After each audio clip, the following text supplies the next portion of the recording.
Saludos a todos, soy Harold Sánchez nuevamente por acá para mostrarles uno más de mis videos con causa social. Tengo acá a mi compañero Rainbow que siempre está conmigo. Miren, tiene su corbatica de la bandera arcoíris en honor a nuestra comunidad. Un gran apoyante. Bueno, yo hoy por acá estoy para contarles sobre una terrible historia que aconteció hace unos 23 años exactamente. Se trata de Matthew Shepard. No sé si han escuchado sobre él. Un joven estudiante estadounidense que falleció a los 21 años a causa de unos golpes que le propinaron unos chicos allá en su tierra natal. Él era oriundo de Casper, en el estado de Wyoming, pero cuando era adolescente tuvo que mudarse con su familia a Arabia Saudita. A su padre, la empresa con la cual trabajaba, lo trasladó para allá, pero como en Arabia Saudita no hay escuelas que sigan el currículum de estudios norteamericano, y sus papás querían que él siguiera obteniendo una educación estadounidense, entonces lo enviaron a Suiza para terminar allá su bachillerato. Una vez que él termina el bachillerato, regresa a Estados Unidos para estudiar su carrera universitaria en la Universidad de Wyoming, que queda ubicada en Laramie, el pueblo donde su vida le fue arrebatada. Todo esto aconteció la noche del 6 de octubre del año 1998. Según testigos, Matthew estaba en un bar conversando con los dos que serían sus asesinos. Estos chicos que llevan por nombre Aaron McKinney y Russell Henderson. Se dice que ellos se hicieron pasar por homosexuales y se lo llevaron. Testigos dicen que lo vieron salir, subirse a su camioneta pick-up y desaparecer en la noche para nunca más ser visto. Ustedes saben que desde 1998 hasta acá, pues la tecnología ha evolucionado muchísimo. La internet es algo muy importante para todos hoy en día, entonces con un poquito de investigación uno puede tener acceso a muchísimas cosas, incluyendo las declaraciones de uno de los asesinos. Sí, hay una página que se llama www.famoustrials.com, que en español sería juiciosfamosos.com, en donde se tiene acceso a diversos reportes y también las transcripciones de las confesiones de algunos asesinos. Y bueno, yo me metí allí, pude leer y pues comprobar por mis propios ojos de parte del mismo asesino cómo ocurrieron algunas de las cosas. A él se lo llevan en la camioneta pick-up, le quieren robar, le piden su billetera y él la entrega. El mismo asesino dice que él no se resistió, él entregó su billetera como si nada, pero aún así le propinó varios golpes. Y él mismo decía en la declaración que Matthew le decía, le explicaba que se detuviera, pero él simplemente no se detenía. Él siguió haciéndolo. Él dice que lo golpeó primero con la cacha de su arma, la parte trasera de la pistola que tenía, y después le propinó varios golpes con sus propios puños. No sabe él exactamente cuánto fue que les dio. Lo que sí contó es que después que lo amarraron, le dio 3. Yo les estoy hablando de McKinney. McKinney es el chico cuya declaración yo vi. Russell era el otro chico. Según McKinney, Russell se reía mientras lo golpeaba amarrado. Pero ya después que vio el estado en el que lo estaban dejando, se asustó y le dijo como que ya, detente, ya, que es suficiente. Bueno, era una noche de otoño, porque para octubre ya es el otoño en Estados Unidos. Wyoming es un estado que queda muy arriba en los Estados Unidos, queda más arriba todavía que Colorado y sabemos que Colorado es frío. Entonces, pues estaba haciendo mucho frío esa noche. Matthew estaba amarrado a una cerca, porque ellos lo amarraron a una cerca para maltratarlo. Lo dejaron allí por muerto y Matthew estuvo 18 horas amarrado allá a la cerca. 18 horas. Expuesto al frío. Ellos le habían quitado sus zapatos. Yo no sé si le quitaron los zapatos para robarlo o si simplemente quisieron quitarle los zapatos para que se muriera de frío. No sé. Fueron 18 horas que él estuvo allí. Y lo consiguieron fue porque un chico iba en su bicicleta y se perdió. Se perdió, de repente no sabía dónde estaba y entonces se encontró con Matthew amarrado allí a esa cerca y al chico lo confundió por un espantapájaros. O sea, ustedes imagínense la gravedad, el estado en el que Matthew estaba, que lo confundió con un espantapájaros. Se dio cuenta que era un ser humano porque, les explico, la cara de Matthew estaba totalmente cubierta de sangre, pero como él había llorado mucho, las lágrimas habían secado parte de esa sangre, creando un caminito limpio. Y ahí fue cuando el chico se da cuenta que no era un espantapájaros, sino que era un ser humano. Inmediatamente este muchacho buscó ayuda, buscó el teléfono más cercano, llamó a la estación de policías buscando ayuda. Vino la comisario de ese momento y dice ella que cuando llegó, ella pensó que era un niño de 13 o 14 años. Pasa que Matthew era muy pequeñito y muy delgadito. Él medía exactamente lo que podemos decir en metros y centímetros, 1,57 m. Él medía 5 pies y 2 pulgadas, que son equivalentes a 1,57 m, o sea, era muy pequeñito. Dice ella también que como había estado tanto tiempo atado allí, entonces, y lo habían apretado tanto, las cuerdas prácticamente se habían encarnado en sus muñecas. Ella dice que para ella fue muy difícil cortar esas cuerdas sin hacerle daño. De paso, de que estuvo 18 horas atado allí en el frío, él tenía ya hipotermia. A él lo llevan al hospital local, lo recibe un médico, ve la gravedad de su situación. Él dice, acá no tenemos todos los equipos necesarios para poder atender este caso, vamos a remitirlo mejor a otro hospital que pueda atenderlo mejor. Entonces tuvieron que llevarlo a Fort Collins, que queda en el estado de Colorado. Tuvieron que sacarlo del estado para poderlo atender. Allí él estuvo 6 días agonizando.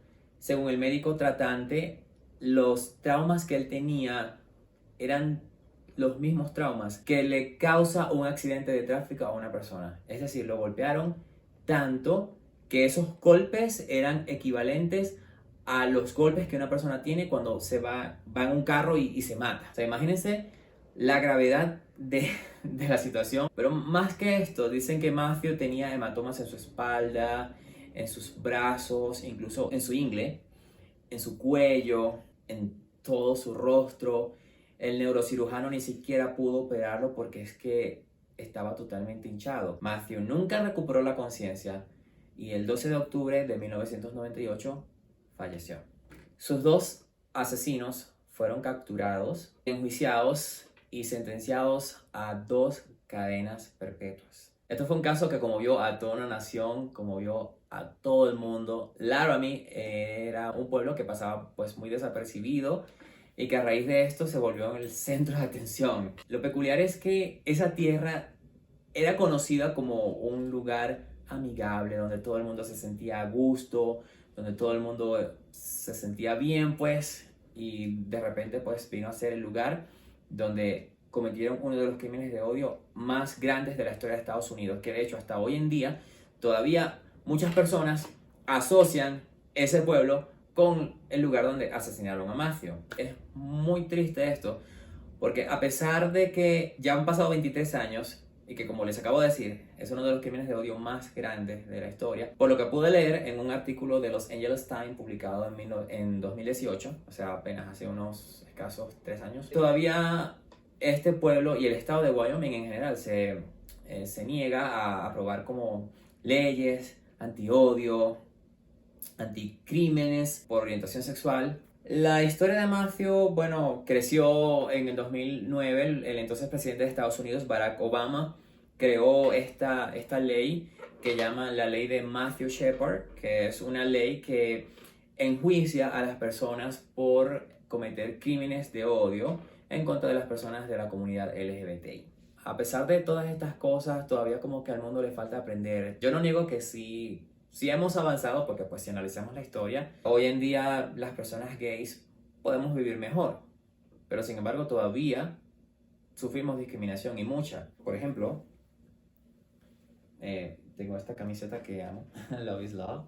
Yo lo uso casi todo el tiempo en realidad. Yo por acá me siento seguro, pero a veces pienso como que qué me pasaría si de repente algún homofóbico bajo los efectos del alcohol o de las drogas o simplemente full de odio no se puede contener y me hace algo, o que yo vaya caminando por la calle, agarra a mi novio de la mano y que nos pueda pasar algo simplemente por ser quienes somos. La historia de Matthew es solamente una de tantas. Han asesinado a muchos hombres gays, a muchas chicas lesbianas, a muchas personas trans, y se les asesina simplemente por ser quienes son. Alrededor de la historia de Matthew pues se han corrido muchos rumores que dicen que el crimen no fue por su orientación sexual, se dice que lo querían era robar. Yo cuando leía las transcripciones de la confesión de McKinney, lo que veía es que se contradecía mucho y el abogado que lo interrogó le hizo preguntas al derecho, al revés, por todos lados y poco a poco es que él fue diciendo que lo había golpeado, que lo había golpeado con rabia. Él mismo dice que no se reconocía lo que hizo. Él dice que él nunca se imaginó que se lo haría un ser humano.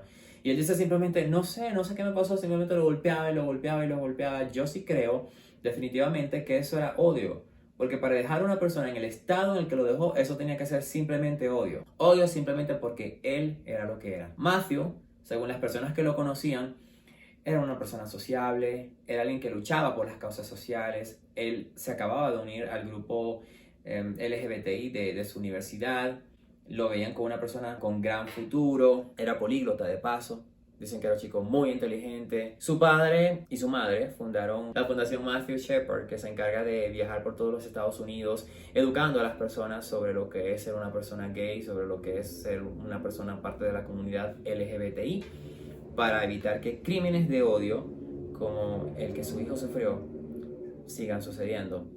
Su padre dijo en una entrevista: hoy en día los gays gozan de privilegios que mi hijo no tuvo. Para mí es un poco complicado hablar de esto. O sea, no crean que porque yo estoy hablando frente a la cámara, sonriendo, que porque estoy así hablando con esta fluidez, como que no me siento bien. No, yo estaba escribiendo algo sobre esto, investigando también, porque también escribo. Y no ha sido fácil. No ha sido fácil porque pues yo soy un hombre gay y sí, yo he sufrido en carne propia discriminación. Nadie ha llegado a tocarme todavía físicamente, pero sí he sufrido discriminación y me da mucho miedo que algún día alguien llegue a tocarme. El caso es que yo no entiendo por qué de repente decir como que, ay, que vean a dos hombres agarrados de la mano, uy, qué malo. Ah, pero que la gente aprenda a odiar, que aprenda a robar, que aprendan cualquier cantidad de cosas malas. Ay, eso ahí sí es bueno.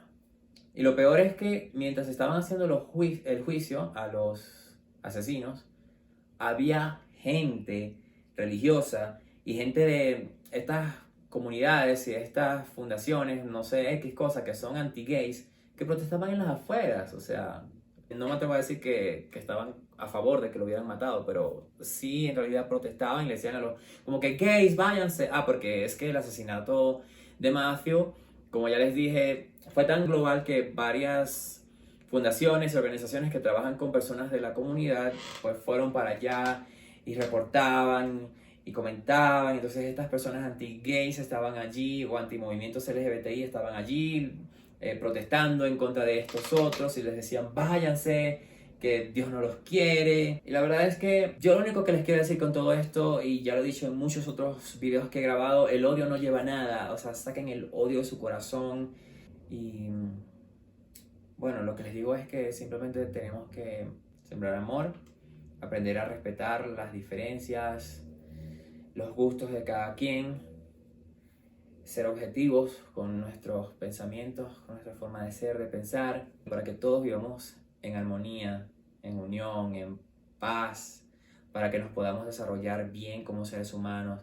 Que no se le sesgue la vida a alguien simplemente por su orientación sexual. La vida de ningún ser humano tiene que ser arrebatada por ninguna circunstancia, porque nadie pide ser gay. Yo no pedí un día como que, ay, hoy decidí ser gay porque quiero que me vituperen, porque quiero que me maltraten, porque quiero que me hagan daño. No, la verdad no es así. Sin más que decir, muchísimas gracias por haberme escuchado. Espero que, bueno, le den like a este video y que nos vemos en una próxima ocasión. Se les quiere mucho.